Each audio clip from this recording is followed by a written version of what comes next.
فاعوذ باللہ من الشیطان الرجیم بسم اللہ الرحمن الرحیم فاسألوا اہل الذکر ان کنتم لا تعلمون۔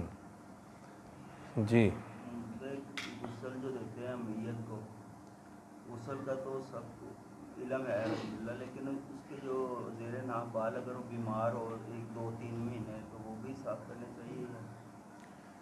بیماری کی حالت میں اللہ تعالیٰ بندے کو معاف فرما دیتا ہے، چونکہ بیماری ایک عذر ہے۔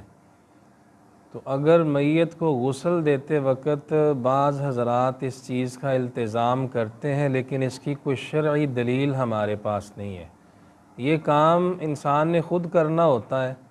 جب انسان بیمار ہو جائے، عاجز آ جائے، کمزور ہو جائے تو وہ کام نہیں کر سکتا۔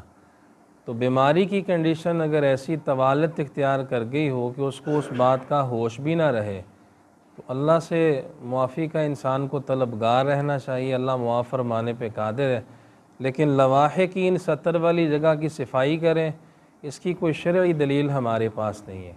اسپتالوں میں بھی ایسے جو بچے چھوٹے چھوٹے بچے بہت زیادہ عمر کے نہیں، 13-14 سال کی عمر کے بچے ایسے گھومتے پھرتے ہیں، وہ ہم کمائی کا ذریعہ بنایا ہوا ہے۔ نہیں یہ چیزیں صحیح نہیں ہیں، ان سے اجتناب ہی بہتر ہے۔ جی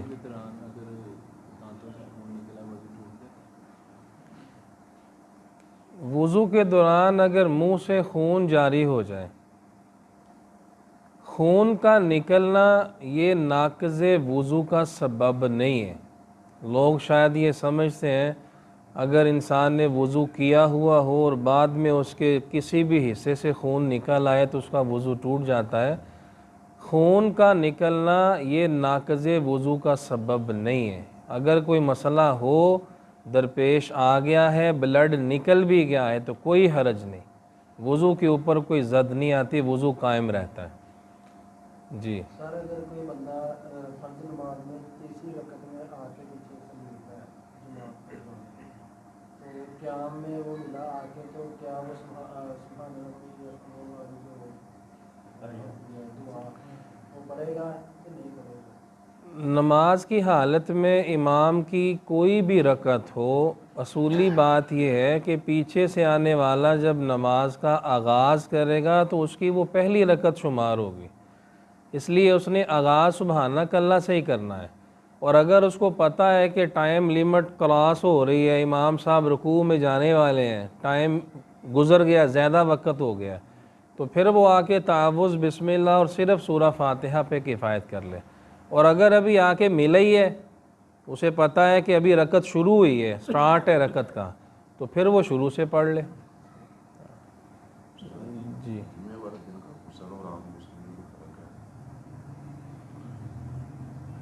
عام غسل کی کئی قسمیں، نظافت کے لیے بھی ہوتا ہے، تبرید کے لیے بھی ہوتا ہے، اس کے لیے وہ لزومیت نہیں ہوتی جو جمعہ کے دن کے غسل کے لیے ہوتی ہے۔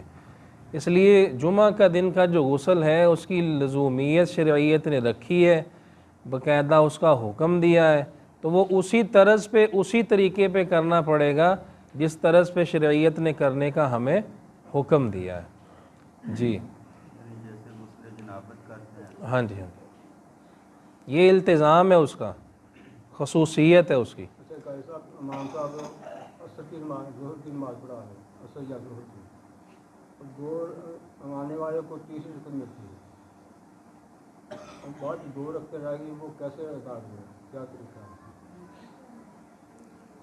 آنے والا میں نے وہی گزارش کی ہے، وہ جس مرضی رکعت کے اندر آ کے ملا ہو، جب امام کے ساتھ اس نے اس رکعت کو پا لیا تو اس کی وہ کون سی ہوگی؟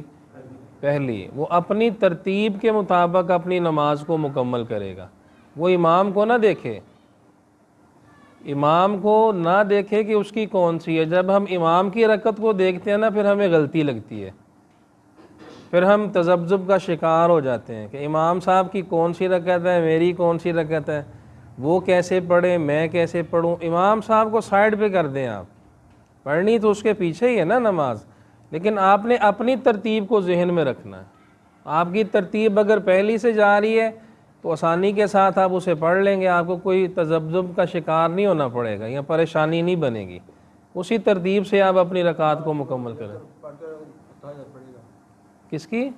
مغرب کی بات کر رہے ہیں، یہ رکھ دینا تیسرے پہ میرا جب پچھلا نہیں، اگر 3 رکھتے ہیں تو پھر ظہر اور عصر تو نہ ہوئی، پھر مغرب کی نماز ہوگی نا۔ ان کی دیکھو پچھلا ہمارا آپ نے تیسری رکعت میں آ کے ملے ہیں، نماز کون سی ہے یہ بتائیں؟ نہیں، نماز کا نام بتائیں نا، عصر ہے کہ مغرب ہے؟ ظہر یا اثر کوئی نہیں ہے۔ تو تیسری میں آ کے مل گئے امام کے ساتھ، امام نے تیسری پڑھائی، آپ نے پہلی پڑھ لی، ٹھیک ہو گیا۔ پھر امام نے چوتھی پڑھائی، آپ نے کون سی پڑھی؟ دوسری۔ امام نے سلام پھیر دیا، اب آپ کیا کریں گے؟ تیسری پڑھیں گے نا، اس کے بعد کون سی پڑھیں گے؟ چوتھی۔ آپ کی نماز پوری ہوگی، اس میں تو کوئی ڈاؤٹ والی بات ہی نہیں ہے۔ آخری تشہد میں، جماعت کے آخری تشہد میں جب ملتے ہیں تو اور ایک آخری تشہد مقتدی کو ملا ہے صرف، وہ کھڑے ہو کے ثنا پڑے گا جب آغاز کرے گا، آغاز کرے گا۔ ہاں جی، پھر وہ سٹارٹ سے اپنی نماز کا آغاز کرے گا، لیکن وہ پہلا تشہد اس نے اپنی نماز کے اندر داخل نہیں کرنا۔ وہ یہ نہ ترتیب بنائے جی کہ میں نے ایک تشہد پڑھ لیا، بعد میں میں نے ایک ہی پڑھنا، نہیں، اس کی اپنی ترتیب ہے، امام کی اپنی ترتیب ہے۔ جو اس نے پڑھ لیا وہ زوائد کہلائے گا، اس کا انشاءاللہ اللہ اسے اجر عطا فرمائے گا۔ جی وضو کے بغیر اذان پڑھنا کیسا ہے؟ ایک چیز، اور دوسری چیز ہے کہ ہماری ہی مسجد کے کچھ مؤذن ہیں اذان پڑھتے ہیں، اور جب وہ حی علی الفلاح کہتے ہیں وہ آخر میں ہا نہیں بولتے، وہ سیدھا ہی کہتے ہیں حی علی الفلاح، بس ایسے ہی ختم کرتے ہیں۔ جیسے قاری حضرات آخر میں ہا بولتے ہیں، ان کا تلفظ ٹھیک نہیں ہے۔ اس آدمی کے بارے میں کیا سوال ہے کہ یہ جواب کے بھی وہ اذان پڑھے نہ پڑھے یا اپنی اذان درست کرے؟ مؤذن کے لیے شرعیت کے قوانین یہ ہے کہ مؤذن وہ ہو جس کی آواز خوبصورت ہو۔ صحابہ کرام میں کس کس کا دل کرتا تھا اذان کہنے کو، پتہ ہے آپ کو؟ کیوں جی؟ تو نبی مکرم صلی اللہ علیہ وسلم نے پھر اجازت کیوں نہیں دی؟ آپ مجھ سے سوال پوچھتے ہیں نا، اب میں نے آپ سے سوال پوچھ لیا، دے ہے جواب اس کا مجھے۔ ہر بندے کو شوق ہے کہ میں کیا کہوں، لیکن سوال ہے رسول اللہ صلی اللہ علیہ وسلم کے دور میں کتنے صحابہ تھے جو اذانیں دیتے تھے؟ 2-3 ہی مؤذن تھے نا، اور کوئی وہاں پہ کیوں نہیں مؤذن رکھا گیا؟ وجہ کیا ہے اس کی؟ کہ اذان دینا یہ اسلامی شعار میں داخل اور شامل ہے کہ مؤذن اذان دے، جس کے کانوں میں اذان کی آواز یا گونج پڑے اس کا دل کھنچا ہوا مسجد کی طرف آئے کہ میں نے اللہ کے گھر میں جا کے نماز پڑھنی ہے، نہ کہ ایسا مؤذن ہو کہ وہ اذان دے تو لوگ ڈر جائیں کہ پتہ نہیں کیا ہو گیا۔ ایسا اسلوب نہ ہو۔ پھر تلفظ میں بھی اس قدر گئی گزری غلطیاں اور ایسی ایسی اغلاط ہیں کہ حضرات محترم اگر میں آپ کو ان کے تراجم بتا دوں نا جو ہمارے مؤذنین کرتے ہیں تو شاید ہم ترجمہ سن کے مسجد کا رخ ہی بدل دیں، یہ حالات و واقعات ہیں۔ تو اذان کے لیے ایسا مؤذن ہونا چاہیے جس کو تعلیم و تعلم کے راستے سے گزارا ہوا ہو، اس کو تعلیم ہو اس بات کی، اس کو پتہ ہو کہ میں اسلامی شعار کی بے حرمتی نہ کروں، اس کے آداب ہیں، قوانین ہیں، اصول ہیں، ان ساری چیزوں کو پرکھ کے سمجھ کے اپنی ادائیگی کا تلفظ بہتر بنا کے پھر وہ آ کے اس کے اوپر اذان کہے تو کوئی مذائقے والی بات نہیں ہے۔ مقصد یہ نہیں ہے کہ کوئی اور آ کے اذان نہیں دے سکتا، مقصد صرف یہ ہے کہ کچھ لوگ ماہر ہوتے ہیں، ان کی آواز بڑی سریلی ہوتی ہے، جاذبیت ہوتی ہے، اس میں لطافت ہوتی ہے، نرمی ہوتی ہے، وہ کھینچتی ہے بندے کو اللہ کے گھر کی طرف۔ اس خوبصورتی کی بنیاد پہ رسول اللہ صلی اللہ علیہ وسلم کے دور میں صرف چند مؤذنین تھے، وہی مقرر تھے، ان کی ہی ڈیوٹی تھی، وہی ہی اذان دیتے تھے، اور کسی کو بھی اذان کے معاملے میں سبقت کرنے کی اجازت نہیں ہوتی تھی۔ یہ شرعیت کا قانون ہے، اس کو بھی ہمارے سامنے رکھ کے پھر ہمیں اپنے معاملے طے کرنے چاہیے۔ جی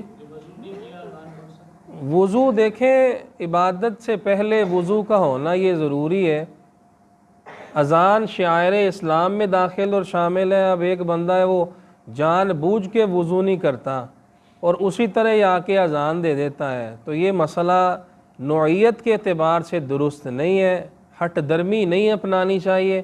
بائی چانس اگر کبھی وضو نہیں ہو چکا, وقت گزرتا چلا جا رہا ہے اور اگر کسی نے آ کے مجبوراً اذان کہہ دی ہے تو اس کو پھر نوٹس میں بھی نہیں رکھنا چاہیے. روٹین ورک میں جو غلطی ہوتی ہے اسی ہی غلطی کو غلطی کہنا چاہیے. عام بندہ ایک آیا ہے, اس نے اذان دینی ہے, با وضو تھا اس نے دے دی, کبھی ہو بھی سکتا ہے کہ اس نے وضو نہ کیا ہو اور اس نے دے دی ہو, اس چیز کا بھی خیال رکھنا چاہیے.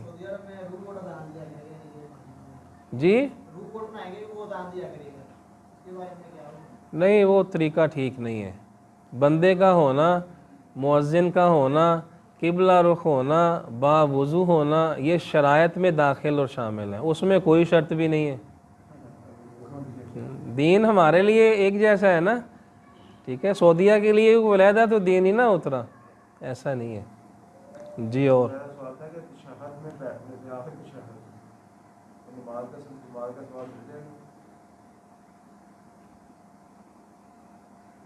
بندے کی آنے کی نیت کیا تھی, کس وجہ سے وہ لیٹ ہوا ہے, پہلے یہ دیکھنا پڑے گا. ٹھیک ہے, اس کی نیت کے اوپر انحصار ہے اس کے جواب کا, چونکہ ہم دلوں کے حالات کو نہیں جانتے. اگر اس کی شرعی مجبوری ہے, شرعی تقاضا ہے, واقعتاً وہ کسی عذر کی وجہ سے لیٹ ہوا ہے, تو انشاءاللہ اللہ اسے اجر دے دے گا. اور اگر جان بوجھ کے لیٹ ہوا ہے اسے نہیں ملے گا, اس کی پھر اپنی نماز علیحدہ ہی ہوگی, پھر باجماعت نماز کا اجر نہیں ملے گا. جی اور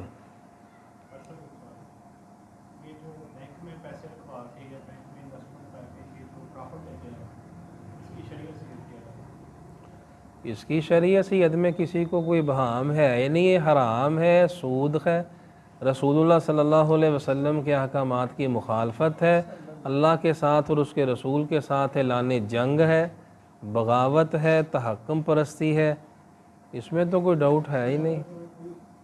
کوئی بھی چیز ہے, کار ہے یا کوئی بھی چھوٹی سے چھوٹی چیز ہے, بینک کی طرف سے لینا غیر شرعی ہے نا, وہ پیورلی سود ہے. وہاں پہ انویسٹمنٹ ہی لوگ اس مقصد کے لیے کرتے ہیں کہ ہمیں لاس نہ ہو. جس کاروبار میں خریدتے وقت, لیتے وقت, دیتے وقت یہ بات طے کر لی جائے نا, جی میں نے صرف پروفٹ کا لفظ سننا ہے, لاس کا لفظ میں نے نہیں سننا, وہ سمجھ لیں وہ پیور سود ہے. پھر لوگ کیا کرتے ہیں, کہتے ہیں ہماری پرسنٹیج ایک نہیں ہے, کبھی 5,000 ہے, کبھی 7,000 ہے, کبھی 7,000 ہے, کبھی 10,000 ہے. شرح فیصد کو ڈیسائیڈ کر لینا کہ اتنی ہی لینی ہے, کہتے ہیں وہ سود ہے. انہوں نے تعریف کیا نکالی ہے کہ ایک ہی شرح کنفرم کر لینا کہ اس سے آگے نہیں جانا نہ اسے پیچھے جانا, یہی ہی ملنی ہے. وہ کہتے ہیں اس کو سود کہتے ہیں, اوپر نیچے ہونا یہ سود نہیں ہے. حرام حرام ہی ہے, چاہے ایک لقمہ ہو یا زیادہ لقمے ہو. حدیث میں جو ذکر ہے نا, آقا علیہ الصلوۃ والسلام نے وہاں ایک لقمے کا ذکر کیا. جس نے ایک لقمہ بھی حرام کی کمائی کا اپنے پیٹ میں ڈال لیا, میرے رب نے اس کے اوپر جنت کو حرام قرار دے دی. ایک لقمے کا ذکر ہے. تو یہاں لوگ دیگوں کی دیگیں چٹ کر جاتے ہیں. ٹھیک ہے نا, سمجھانے کا بھی ایک انداز ہے نا, ایک لقمہ بول لیا تو پھر پیچھے کیا چھوڑا آپ نے, ہر چیز تو آپ نے واضح فرما دی. یہ جوا ہے, یہ جوا ہے. جی آخری سوال. جی سر جب نماز شروع کرتے ہیں, جی جی تکبیر تحریمت ہے, اب ایک نمازی آخری تشہد میں نکلا ہے, اس کے بعد اس نے پہلی رکعت پڑھنی, آپ نے فرمایا تھا کہ رفع یدین نہیں کرنا جب امام نے سلام پھیرا, تو اس کی نماز کیسے شروع کریں؟ جب وہ کھڑا ہوگا اسی طرح ہاتھ باندھ لے گا اپنے.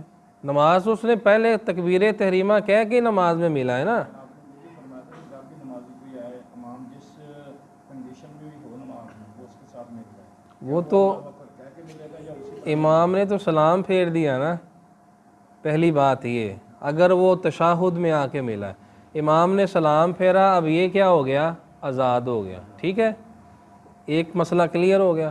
اب دوسرا مسئلہ, حدیث میں ذکر کیا ہے کہ جو مقتدی آئے مسجد میں، امام جس حالت میں ہو اسی حالت میں وہ لوٹ جائے۔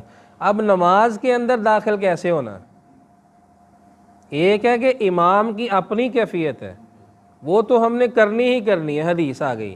سوال یہ ہے کہ جب نمازی آ کے نماز میں داخل کیسے ہو؟ ٹھیک ہے، وہ داخل ہوگا اللہ اکبر کہہ کے، ہاں اس نے تکبیر کہنی ہے تو اس نے نماز کا آغاز کرنا ہے۔ اس کے بعد پھر لوگ کیا کرتے ہیں، امام سجدے میں ہے، اللہ اکبر کہہ کے ہاتھ باندھتے ہیں، سبحانک اللہ پڑھتے پڑھتے یہ کیا ہو گیا؟ یعنی پہلے سبحانک اللہ پڑھ لیتے ہیں وہ، پھر ان کو یاد آتا ہے کہ میں کھڑا ہوں اور امام صاحب سجدے میں، وہ پھر سجدے میں جاتے۔ یہ غلطی ہے۔ کرنا کیا ہے، اللہ اکبر، جہاں امام ہے ادھر ہی چلے جائیں، ہاتھ باندھنے کی بھی ضرورت نہیں، سبحانک اللہ پڑھنے کی بھی ضرورت نہیں۔ ٹھیک ہے، اللہ سے دعا ہے اللہ تعالی رسول اللہ صلی اللہ علیہ وسلم کے ان پیارے فرامین کو جو پڑھے سنے اور سنائے گئے، اللہ سب پر عمل کرنے کی اللہ ہمیں توفیق عطا فرمائے۔ سبحان ربک رب العزت عما یصفون وسلام علی المرسلین والحمد للہ رب العالمین۔